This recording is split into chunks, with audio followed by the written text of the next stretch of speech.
మీరు ఒక ప్రముఖ nutritionist, you working from so many decades. So మీ దృష్టిలో ఫుడ్ అనేది అంటే కొంతమంది ఏమంటారంటే ఔషధం ఎప్పుడు చేదుగా ఉంటుంది అంటారు. బట్ ఫుడ్ విషయంలో సో మనం ఏంటంటే బాగా రుచికరమైన భోజనం తింటే ఇలా ఎక్కిపోతారని. సో అసలు ఆహారానికి రుచి ఉండాలా లేదా ఆరోగ్యం ఉండాలా? Is it healthy or tasty?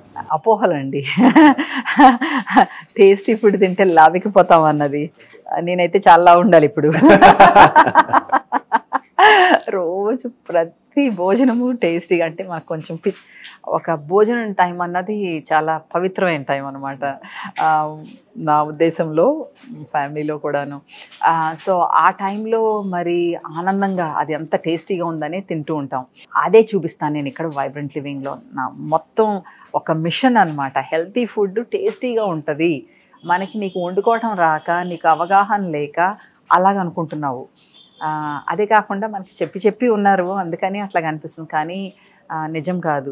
మామిడి పండ్లు చాలా హెల్తీ అండి. అది టేస్టీ కాదా? అద్భుతమైన టేస్ట్, అద్భుతంగా ఉంటుంది, రైట్?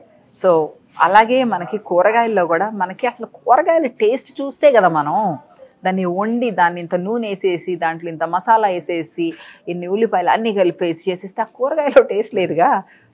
అసలు అసలు స్వచ్ఛమైన కూరగాయలు ఎంత టేస్ట్ ఉంటుంది ఒకసారి చూడాలి. అప్పుడు మీరే పండించుకొని చూడండి. మా లాంటి వాళ్ళ దగ్గర, నమ్మకమైన వాళ్ళ దగ్గరకు వచ్చి కొనుక్కొని తిని చూడండి.